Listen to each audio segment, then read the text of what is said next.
Purple Pleasure Palace. I shouldn't say that while I'm sitting in bed. This is turning into an OnlyFans video.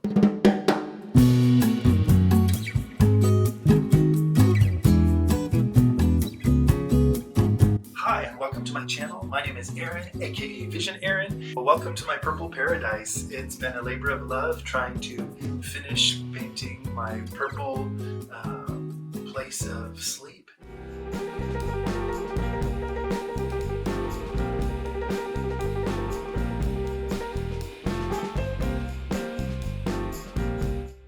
I like to customize each wall in a different color, even though it probably goes against whatever rules exist. I created a deep purple for this background and then more of a berry wine tone for the closets and the door, and lavender on this side and a pinkish lavender as we go out towards the red room and the rainbow hallway. I wanted it to flow a little bit from room to room. So basically I like to have the walls kind of start to inch towards the color that you're going to see as you exit.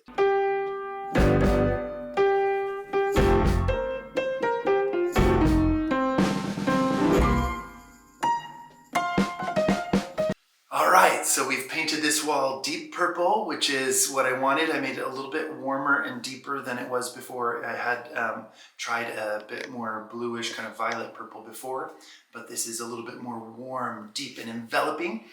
And now I can move the headboard back here and start working on the other side of the room when I bring the bed and everything to this side. So let's do it. Let's go.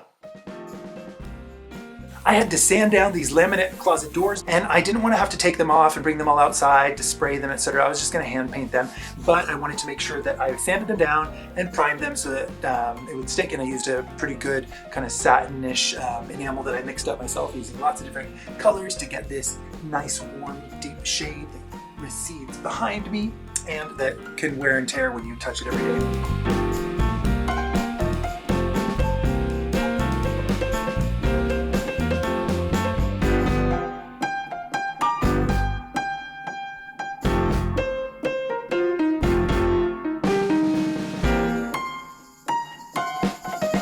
Alright, so let's transform this thing. I'm going to try to update it by removing the kind of historic drawer handles and make it something a little bit more sleek and in style with the room, but still keeping the character of the piece.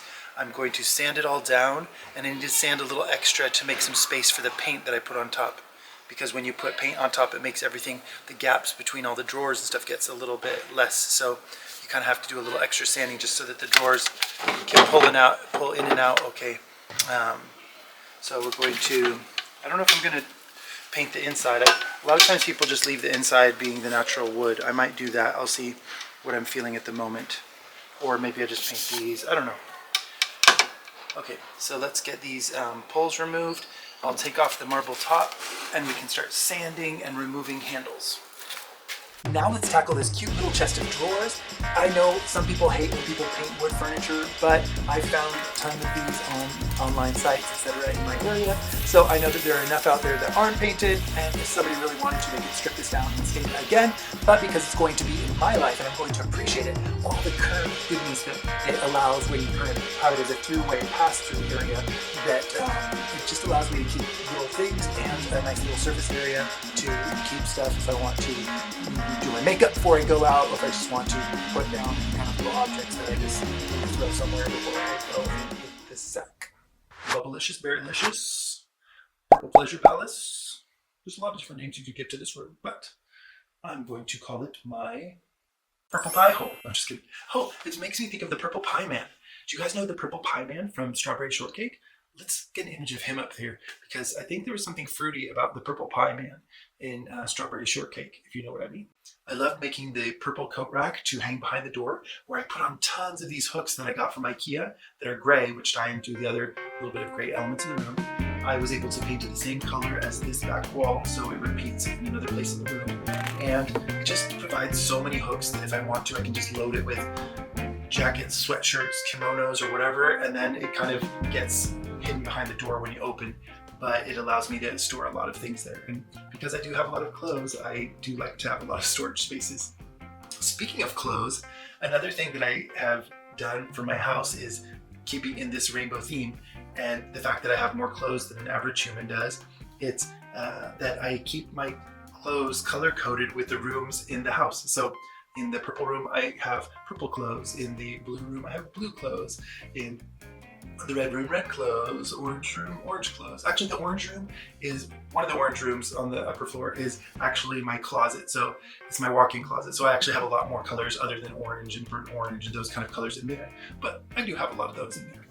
And then my yellow room or gold room, it has a lot of my gold and bronze and metallics and ochres and mustard tones. So yeah, the green room obviously holds the green clothes.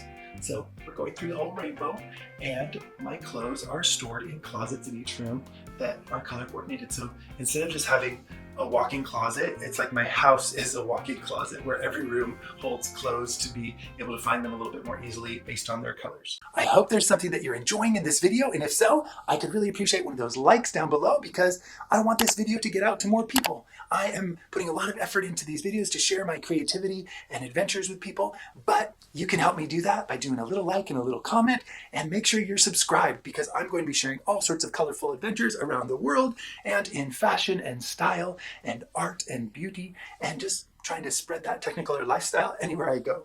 So join me. Now let's keep on going.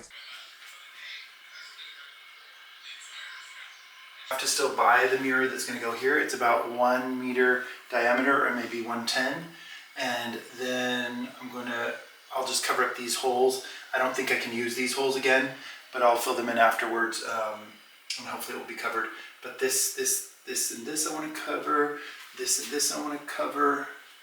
And I might keep this little screw here.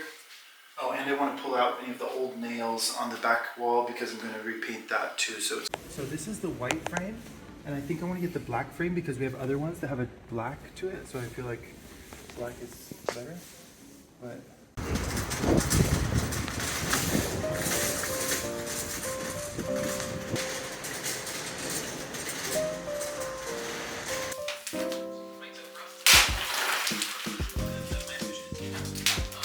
so these mirrors, I actually had them in a different position, trying to think about the positions I wanted for them. And I had a lot of different size mirrors that I used in my rainbow hallway. But I wanted to get the proportions just right and the positions just right for this room. I wanted to have a real standout one that's really large. This is 110 centimeters in diameter, and that mirror I actually got at IKEA. Normally I try to get everything that I can used or secondhand when possible, but there are certain elements that if you just know you're looking for a very specific size and something that isn't easy to find from 50 years ago or more, then it's better to get it new. And it's simple. It has a black, very thin frame, and it ties in with the black headboard and the black side tables. Then I have a beautiful lacquered, deep purple berry toned mirror that I got at Leroy Merlin. It's kind of like a Home Depot for Europe. It's a French chain, and I had to specially order that one, and it's an 80 centimeter diameter. I guess maybe you guys aren't obsessed with centimeters or inches, or maybe you are. But for me, it's important just because I wanted to make sure I have this variation in the sizes because I'm going to have this repetition of circles everywhere. So I made sure I had 1, 2, 3, 4, 5 circles on the walls, but they're all different diameters. So that way it just makes your eye kind of travel around the room and go up and down.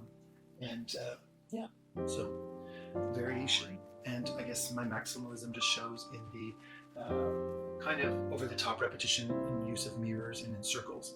But it was more about the geometry making the impact along with the colors rather than being very full with gallery walls like I do in some of my other spaces. So in addition to the headboard that was a black headboard that I got used from somebody else who got it from IKEA, which I don't even think they have for sale now, I found 2 side tables that were actually ovals and rounded, which I felt really repeated the shapes of the circularity in this room. They were black, so they would go with the headboard, and I attached my own feet to them so that way they would be elevated to the height of this high bed. One of the reasons I like a high bed is because I'm tall, and I find a lot of places that I stay at, I go to a lot of hotels and things, and just staying with other people around the world, is that beds are often a bit low for me. So I made sure to make this bed be the height that's comfortable for me. And because it's my space, I can do with it what I want, so I might as well make it high like me. And the same with the side tables. One of the reasons I love these rounded side tables is because there's no corner for you if you were to fall out of bed or something like that. There's no corners, and I think that's also something that is advised in feng shui as well. So I'm not a practitioner, but I do appreciate some of the lessons and just good advice for making your space be more safe and friendly and comfortable. I added just two small lights that I found in purple shades. They're a bit small for my liking for the dimensions compared to the proportions of everything big, like the big round mirrors and round table above, but they're placeholder until I find something better or different that I want to. I might mount a wall mounted sconce in the future. I'm not sure, but for now, they're just simple, cute little reading lights that are good placeholders and still match the room. For the curtains, I went with these lavender kind of transparent layers for just letting the light filter through a bit and being just a little bit of a privacy shade a little. And then I got blackout curtains to go on top of it that were gray. And I'm not a big fan of gray, but I do love the combination of purples and grays. And because this room is so saturated with color, it gives it a little bit of a reflective cast to the gray, so that even the gray can sometimes read as being purple or lavender, which I think is also important to understand, like when you're choosing paint colors and they seem to change color depending on artificial light, morning light, afternoon light. So let's see how it all comes together in all of its purple glory, shining light of lavender through those sheer lavender curtains. And this is what it looks like. The reason I chose this color is because it kind of sits between the warmth of reds and pinks and the coolness of blue tones. And for me, it's just the kind of perfect sweet spot where it's not too exciting like red, but it's still kind of energizing and not as cold as blue. So for me, it really feels nice to be able to warm it up when I need to, or it changes tones during the day. You'll see, like when there's light coming in, it can be warmer or cooler depending on the light. And with the dark purple elements in the room, it makes it feel a little bit more moody, especially at night before bed. So I really like this space and I like the shades that I chose. So what do you think? Is this too much color? Is it a purple overload? Is it something that you would ever consider maybe